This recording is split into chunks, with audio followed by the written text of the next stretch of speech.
सभी को नमस्कार।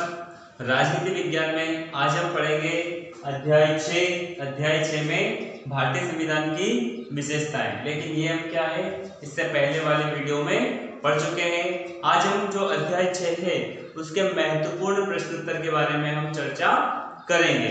अब देखिए, जो आपकी कक्षा 12th है उसमें राजनीति विज्ञान में 25 नंबर के ऑब्जेक्टिव क्वेश्चन आते हैं, है ना। तो 25 नंबर के जो ऑब्जेक्टिव क्वेश्चन आते हैं, इसलिए क्या हमें हर अध्याय के प्रश्न उत्तर तो याद होना चाहिए, लेकिन क्या है जो हमारे विकल्प है ना, जो एक वाक्य के जो क्वेश्चन है उन पर हमारी पकड़ क्या है, मजबूत होना चाहिए। अब देखो, कक्षा 12th में क्या है, सही विकल्प पूछते हैं, है ना। 5 नंबर के रिक्त स्थान पूछते हैं, 5 के सही जोड़ी, सत्य असत्य और एक वाक्य में उत्तर, है ना।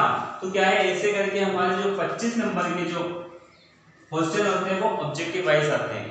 अगर हमारे इन क्वेश्चन पर क्या है, जो महत्वपूर्ण प्रश्न है उनके ऊपर पकड़ मजबूत होगी तो हम क्या है, अच्छे नंबर लेकर आएंगे। और हाँ, जो हमारे 12th की जो राजनीति विज्ञान है उसके जो प्रश्न उत्तर है ना, जो ऑब्जेक्टिव वाइज क्वेश्चन है वो ना कि परीक्षा की दृष्टि से, अभी तो कंपटीशन एग्जाम की दृष्टि से भी क्या है, सारे प्रश्न बहुत ही महत्वपूर्ण है ना। 12th में ऐसा नहीं है कि आपकी बुक में दे रखा है कि कैबिनेट मिशन भारत कब आया था, तो एग्जाम में ऐसा ही आएगा। उसको क्या है, 5 प्रकार से पूछ सकते हैं, सही विकल्प में पूछ लेंगे, है ना। कैबिनेट मिशन भारत कब आया था, तो उसमें क्या है, 4 डेट दिनांक दे देंगे, उसमें से आपको क्या है, चयन करना पड़ेगा। रिक्त स्थान में पूछ लेंगे इसी को, cabinet mission dated days Bharat आया था, है ना।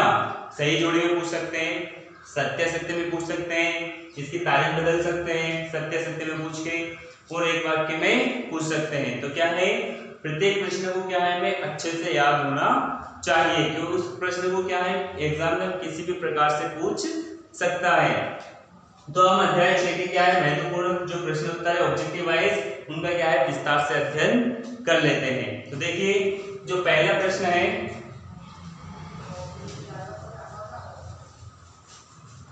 देखिए पहला प्रश्न है, कैबिनेट मिशन भारत कब आया था। क्या है पहला प्रश्न, कैबिनेट मिशन भारत कब आया था। तो ये कब आया था, 1946 में भारत आया था, है ना।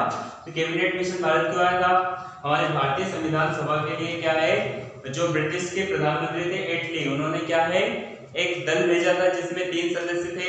उनके नाम में मैं आपको अच्छे से पढ़ा चुका हूं, है ना। कौन कौन से 3 सदस्य, देखो, एबी अलेक्जेंडर, है ना, सर स्टेफर्ड क्रिप्स और लॉर्ड पेंथिक लॉरेंस, ये 3 सदस्य इस दल में शामिल थे, है ना। और जो भारतीय संविधान सभा है उसका गठन कैबिनेट मिशन योजना के तहत हुआ है। तो कब आया था कैबिनेट मिशन भारत, 1946 में, है ना। अगला देखिए, क्रिप्स मिशन भारत कब आया था। तो क्रिप्स मिशन भारत कब आया था, 1942 में, है ना। कब आया था, 1942 में। और हाँ, सभी छात्र छात्राएं पेन और कॉपी साथ लेकर बैठे, तो सारे क्वेश्चन क्या है, आप साथ ही साथ नोट करते चले, है ना। देखिए अगला क्वेश्चन, साइमन कमीशन भारत कब आया था। क्या है क्वेश्चन, साइमन कमीशन भारत कब आया था। तो कब आया था, ये 1928 में, है ना। कब आया था, 1928 में।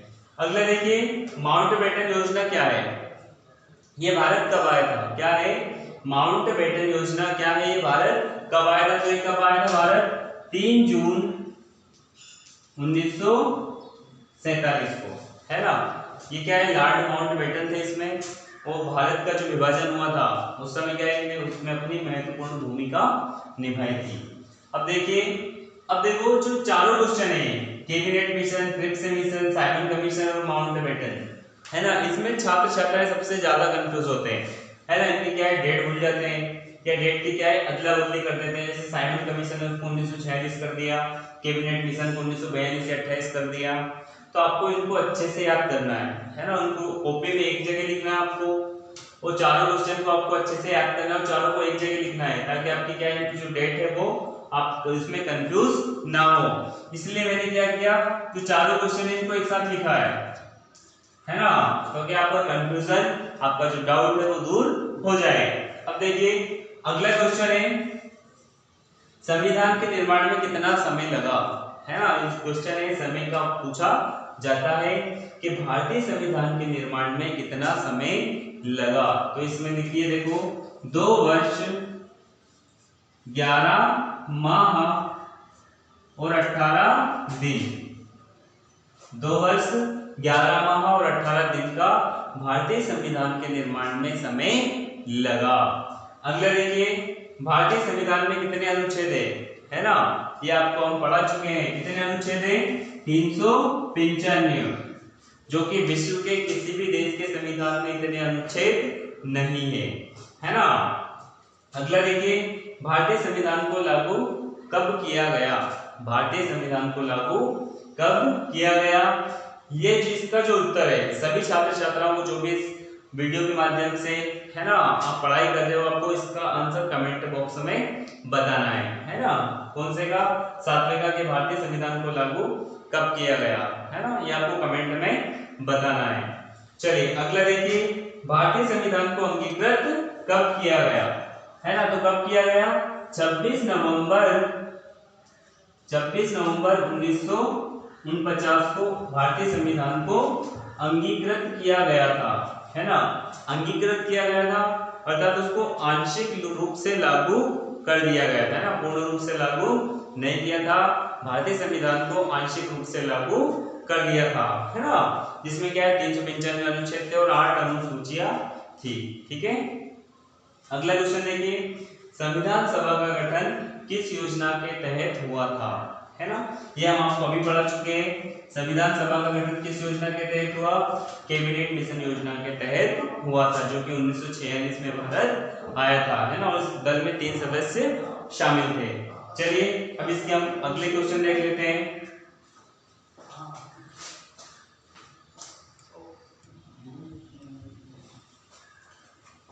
चलिए अब हम इसके आगे के क्वेश्चन देखते हैं। देखिए अगला क्वेश्चन है, मौलिक अधिकार कितने हैं, है ना। मौलिक अधिकार कितने हैं? तो इनको लिखेंगे हम 6, है ना। कौन से देश से लिए हैं? तो किस देश से लिए मौलिक अधिकार? हमने अमेरिका से। कौन से देश से लिए हैं? अमेरिका से। चलिए इसके बाद अगला क्वेश्चन देखिए, हमारे मौलिक कर्तव्य कितने हैं? क्या है हमारे मौलिक कर्तव्य? ये 2010 और 2011 एग्जाम में रिक्त स्थान में क्वेश्चन पूछे गए, इसलिए मैं आपको परीक्षा की दृष्टि से क्वेश्चन पढ़ा रहा हूँ, है ना। मौलिक कर्तव्य कितने हमारे? 10। कौन से देश से लिए हमने? ये रूस से, है ना। कौन से देश से लिए हैं? रूस से लिए हैं मौलिक कर्तव्य, जो कि भारतीय संविधान के अनुच्छेद 51 का में जोड़े गए हैं। अगला देखिए, भारतीय संविधान सभा की सदस्य संख्या, ये क्या है कभी कभी एग्जाम में पूछी जाती है कि संविधान सभा की सदस्य संख्या कितनी है। तो देखिए कितनी है? 389। लेकिन एक और इसमें से क्वेश्चन बनता है, देखिए कि भारत और पाक विभाजन के पश्चात, है ना, या कहेंगे भारत विभाजन के पश्चात संविधान सभा के सदस्यों की संख्या कितनी रह गई थी? तो कितनी? 299। ठीक है। अगला क्वेश्चन देखिए, भारतीय संविधान का संरक्षक कौन है ना। जो हमारा भारतीय संविधान है इसका संरक्षक कौन है? तो सर्वोच्च न्यायालय। कौन है? सर्वोच्च न्यायालय, सर्वोच्च न्यायालय, है ना। अब इसी के बारे में देखिए, जो अभी हमारे सर्वोच्च न्यायालय है ना, उसके मुख्य न्यायाधीश कौन है? कौन है? जस्टिस, है ना, जस्टिस अरविंद बोबड़े, है ना। क्या है? जस्टिस अरविंद बोबड़े। इनसे पहले कौन थे? है ना, जस्टिस रंजन गोगोई साहब, है ना। चलिए अगला क्वेश्चन देखिए, ड्राफ्टिंग समिति के चेयरमैन कौन थे? क्या थे? ड्राफ्टिंग समिति के चेयरमैन कौन थे? छात्रों अभी जो शिक्षक भर्ती थी उसी में जो ड्राफ्टिंग है इसका हिंदी पूछा गया था, है ना। 2017-18 की जो शिक्षक भर्ती थी वर्ग 1 की, उसमें क्वेश्चन पूछा गया था, है ना। ड्राफ्टिंग समिति के चेयरमैन कौन थे? तो इसका हिंदी में पूछा गया था, है ना। क्या पूछा था? मसूदा समिति। तो इसका क्या हमें हिंदी में भी याद होना चाहिए, है ना। ड्राफ्टिंग समिति के चेयरमैन कौन थे या मसूदा समिति के चेयरमैन कौन थे? तो डॉक्टर भीमराव अंबेडकर, है ना, क्या है, डॉक्टर भीमराव अंबेडकर। कहाँ हुआ था इनका जन्म, है ना, कहाँ पर हुआ था, मध्य प्रदेश के महू गांव में, है ना, जो कि इंदौर से 16 किलोमीटर पड़ती है ना, इंदौर से 16 किलोमीटर के आसपास पड़ता है महू गांव, है ना, जिसको क्या है अभी इसका नाम बदलकर महू का क्या कर दिया, डॉक्टर अंबेडकर नगर, है ना, तो इसका नाम बदलकर क्या कर दिया, महू का डॉक्टर अंबेडकर नगर। चलिए अगला देखिए, भारतीय संविधान सभा के स्थायी अध्यक्ष और अस्थायी अध्यक्ष, है ना, तो इनके स्थायी अध्यक्ष कौन थे, डॉक्टर राजेंद्र प्रसाद, कौन थे, डॉक्टर राजेंद्र प्रसाद के अध्यक्ष थे इसके संविधान सभा के स्थायी अध्यक्ष, और अस्थायी अध्यक्ष कौन थे, डॉक्टर, चलिए अस्थायी अध्यक्ष डॉक्टर सच्चिदानंद